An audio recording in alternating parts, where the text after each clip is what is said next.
Исәмсез балалар, бүген без сезнең белән нәрсә ул җәмгыять дәресен үтәбез. Җәмгыять сүзен без еш кына ишетәбез һәм үзебез дә телгә алабыз. Ул төрле мәгънәләрдә кулланыла.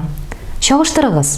Китап сөючеләрнең җәмгыяте, дворяннар җәмгыятендә бию кичәсе, Европа җәмгыяте, хәзерге җәмгыять.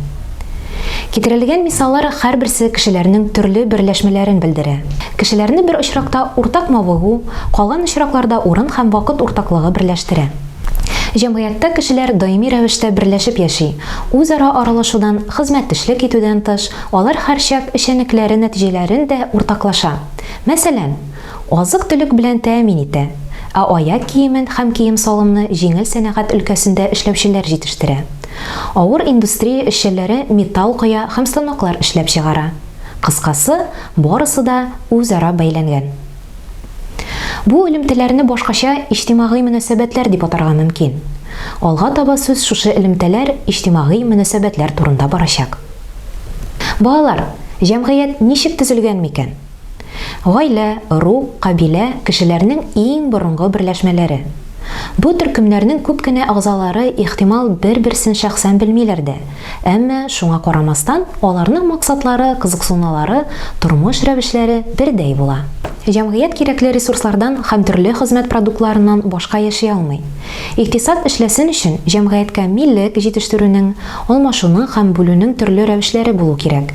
Акча ярдәмендә алмашу үсеш алгач, төрле финанс учрежденияләре, банклар, кредит һәм иминиятләштерү оешмалары, биржалар һәм башкалар барлыкка килә. Хәзер балалар иҗтимагый мөнәсәбәтләр турында сөйләшеп китик.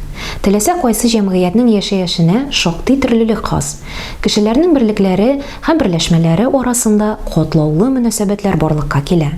Сез инде кеше төркемнәрдәге шәхесләр арасында табигый хисләргә нигезләнгән мөнәсәбәтләр тууын беләсез.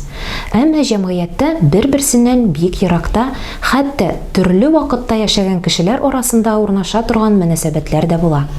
Әйтик, Россиядан еракта аның халкы өчен гаҗәеп тоелган җиләк-җимеш үстерүче бакчачы белән әлеге җиләк-җимешләрне кулланучылар буларак безнең арада мөнәсәбәтләр урнашуын кире кагып булмый. Бер-берсе белән сәүдә иткән дәүләтләрдә үзара нәкъ шулай бәйләнгән. Том Сойерның маҗаралары турында укыган вакытта без аңа теләктәшлек күрсәтмибез, яисә аның уңышларына шатланмыйбызмы ни? Ә бит югыйсә Марк Твенның герое бездән бик еракта һәм бик күптән яшәгән. Алай гына да түгел, замана кешесе үткәндә яшәгән бөекләрнең казанышларын кулланмыйча булдыра алмый. Бу элемтәләр яисә мөнәсәбәтләр җәмгыятьтәге тотрыклыкны һәм дәвамчылыкны саклый.